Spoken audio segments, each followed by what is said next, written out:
እንበልና እዚህ ስክሪኑ ላይ እንደምታዩት እጅግ በጣም ብዙ ፎርሞች ቢኖራችሁ እያንዳንዱ ፎርም በተናጥል እየሄዳችሁ መክፈት አይጠበቅባችሁ። ምክንያቱም ደግሞ ማይክሮሶፍት አክሰስ ላይ ናቪጌሽን የሚባል ራሱን የቻለ መፍትሄ ስላለ ነው። አክሰስ ላይ ናቪጌሽንን ልክ እንደ ሜኑ አድርጋችሁ መውሰድ ትችላላችሁ። ይሄ ማለት በአግድም እንደዚህም ደግሞ በቋሚ የተለያዩ ፎርሞችን በውስጣቸው ልትደረድሩባቸው የምትችሏቸውን ታቦች ክሬት ማድረግ ትችላላችሁ። ለምሳሌ ልክ እዚህ ስክሪኑ ላይ እንደምታዩት እያንዳንዱን በተን በነካው ቁጥር በዛ በተን ስር የተሰሩ ፎርሞችን ከዛው ከአንድ ስክሪን ሳልወጣ ሁሉንም ይከፍትልኛል። በተለይ ደግሞ ከ3 እና ከዛ በላይ ፎርም ያላችሁ ሰዎች ናቪጌሽንን በመጠቀም ታቦችን ኮንትሮል በማድረግ ሁሉንም ፕሮጀክቶቻችሁ ላይ ያሉትን ፎርሞች በአንድ ገጽ ማካተት ትችላላችሁ። በዛሬው ቪዲዮ እንዴት ነው አክሰስ ላይ ናቪጌሽኖችን መጠቀም የምንችለው የሚለው እናያለን። ምክንያቱም ደግሞ እስከዛሬ የተማራችኋቸውን እውቀቶች በተለይ ፎርም ላይ ያሉትን ጠቅላላ አድርጋችሁ መፍትሄ የምትሰጧቸው ነው የሚሆነው። ያላችሁት ድሜክስ ኮምፒውተር ላይ ነው።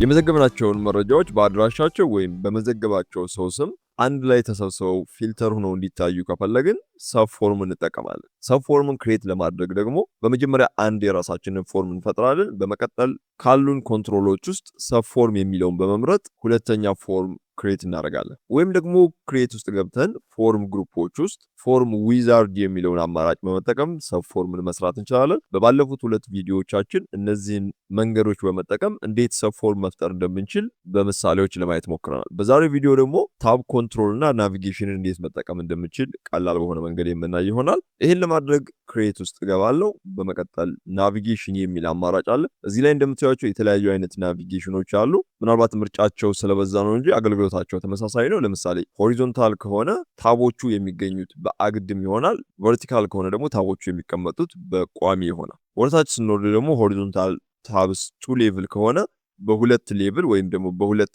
አግድሞች የተከፋፈለ ይሆናል። ወይም ደግሞ በቨርቲካል እና በሆሪዞንታል ሁለቱንም እንዲያሳየን የተለያዩ አይነት አማራጮች አሉ። ምን ማለት እንደሆነ በምሳሌ ላሳያችሁ። ለምሳሌ ቨርቲካል ታብ የሚለው ብዙ ጊዜ የምጠቀመው ነው እሱን ነው። እሱን ክሊክ ባደርግ እንደምታዩት አውቶማቲካሊ በራሱ ቴብል ይፈጥርልኛል። እዚህ ላይ ሌአውት ቪው ላይ ነው የሚያስቀምጥላችሁ። እንደምታዩት ሌአውት ቪው ላይ ያለው ምን አደርጋለሁ? እዚህ ፎርም ውስጥ እንዲገቡልኝ የምፈልጋቸውን ፎርሞች በመያዝ አስቀምጣለሁ። ለምሳሌ ሊስት ባይ ኤምፕሎይ የሚለውን ፎርም ከሆነ ማስገባት የምፈልገው ይዘውና እዚህ ላይ አድ ኒው ከሚለው በተን ወደ ላይ አንድ መስመር ብርቱካናማ መስመር ይመጣል። ያ ማለት እዚህ ቦታ ላይ እንዲቀመጥልኝ ይፈልጋለሁ ማለት ነው። እዛ ላይ በማድረግ ስለቀው እንደምታዩት ሊስት ባይ ኤምፕሎይ የሚለው ይቀመጣል። ከአንድ ፎርም በተጨማሪ ሌሎች ፎርሞችን ደግሞ መጨመር ከፈለኩ ስቱደንት ሊስት የሚለውን ለምሳሌ ማስገባት እንፈልግ እሱንም ከላይ አደርገዋለሁ። ሶስተኛው ስቱደንት ሪጅ ፎርም የሚለው ደግሞ ከሊስት ባይ ኤምፕሎይ ከሚለው ፎርም በታች ስለሆነ ፈልገው እዚህ ላይ እንደሚታየው በብርቱካናማ መስመር ሲመጣልኝ እለቀዋለሁ። በዚህ መሰረት 3ቱን ፎርሞች አስገባው። ራይት ክሊክ ፎርም ቪው። ስለዚህ አሁን እዚህ ላይ ምንድን ያደረገው ስቱደንት ሊስት የሚለው የተመዘገቡ ተማሪዎችን ሙሉ ለሙሉ የያዘው ፎርም እንደምታዩት እዚህ ላይ ተቀምጦልኛል። እዚህ ላይ ምንድን ያደረገው ስቱደንት ሊስት የሚለው ወይም ደግሞ ከስር ያለው እዚህ ላይ አሁን የከፈትኩት ፎርም በምታዩት ናቪጌሽን ውስጥ የመጀመሪያው ቦታ ላይ ተቀምጧል። እዚህ ላይ የምታዩት ናቪጌሽን ኖርማል ፎርም ነው፣ ግን ለየት የሚያደርገው ምንድነው 3ቱንም ቴብሎች በአንድ ላይ መያዝ ይችላል። ለምሳሌ ከላይ ሆም የሚል ታብ አለ።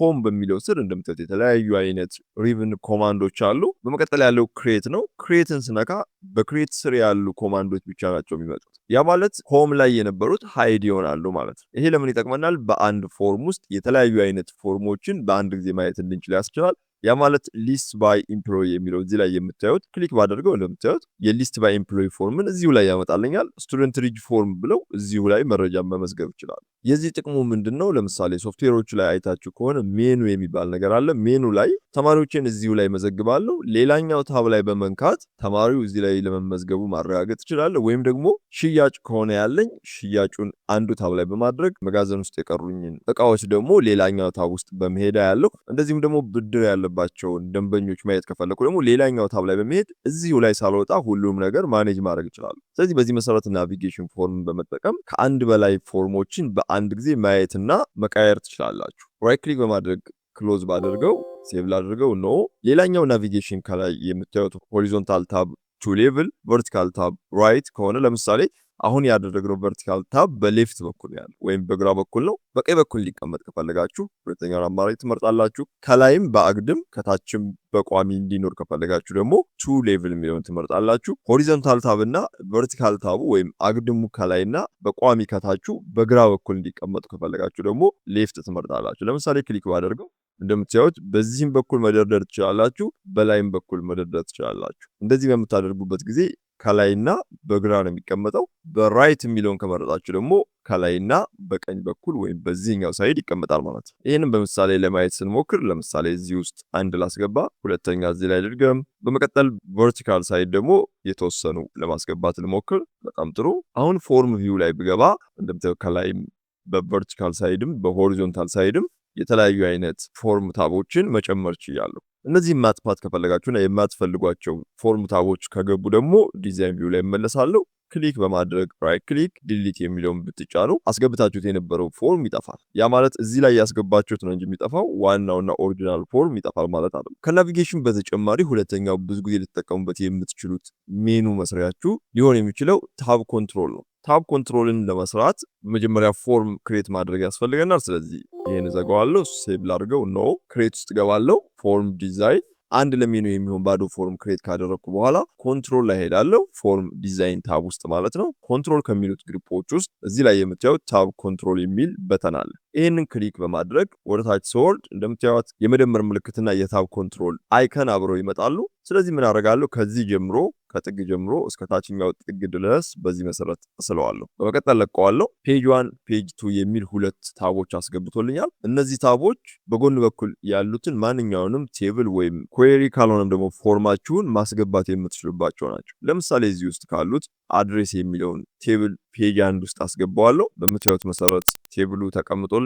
ትንሽ ላስጠጋው። ፎርም ቪው በማድረግ ባየው እንደምታዩት ፔጅ 1 ላይ ቅድም ያስገባውት አድሬስ የሚለው ቴብል ገብቷል ማለት ነው። ፔጅ 2 ላይ ብሄድ ግን ምንም ነገር የለም፣ ምክንያቱም ፔጅ 2 ምንም ነገር አላስገባንበትም። ስለዚህ ራይት ክሊክ ዲዛይን ቪው፣ ፔጅ 2 ላይ ደግሞ ክሊክ አደርገዋለሁ። ፔጅ 2 ሊስት ኦፍ ኤምፕሎይ የሚለውን ፎርም ነው የምፈልገው። እሱን ክሊክ በመያዝ አስገባዋለሁ። ለማስገባት ስትፈልጉ እንደምታዩት ጥቁር ነው የሚሆነው። እሱ ሲመጣላችሁ ይዛችሁት የነበረውን መልቀቅ ነው። በዚህ ጊዜ ወደ ውስጥ ይገባል። የተማሪዎች ምዝገባ ቅጽ የምትለውን ሌብል አልፈልጋትም፣ እሷን አሰርዛለሁ። እንደፈለጋችሁ ማንቀሳቀስ፣ ማሳነስ፣ መጨመር ትችላላችሁ። በዚህ መሰረት ካስተካከልኩ በኋላ አዲስ ሌላ ታብ ወይም ደግሞ ፔጅን መጨመር ከፈለጋችሁ ደስ ያላችሁ ፔጅ ላይ ራይት ክሊክ በማድረግ ኢንሰርት ፔጅ የሚለውን ክሊክ ብታደርጉ ሶስተኛ ወይ አራተኛ ፔጅ ይጨመርላችኋል። መሰረዝ ከፈለጋችሁ ደግሞ መሰረዝ የምትፈልጉትን ፔጅ ራይት ክሊክ ዲሊት ታደርጋላችሁ። ነገር ግን እዚህ ላይ መጠንቀቅ ያለባችሁ ነገር እዚህ ላይ ትንሽ ዝቅ ላድርገው እንዲለየን በደንብ። አሁን በዚህ ጊዜ ክሊክ ያደረግኩት ፔጆቹን ሳይሆን ሙሉ ታብ ኮንትሮል ነው። እንደምታዩት ፔጅ ከሚለው ወደ ላይ ብርቱካናማ መስመር ካለው ክሊክ ያደረጋችሁት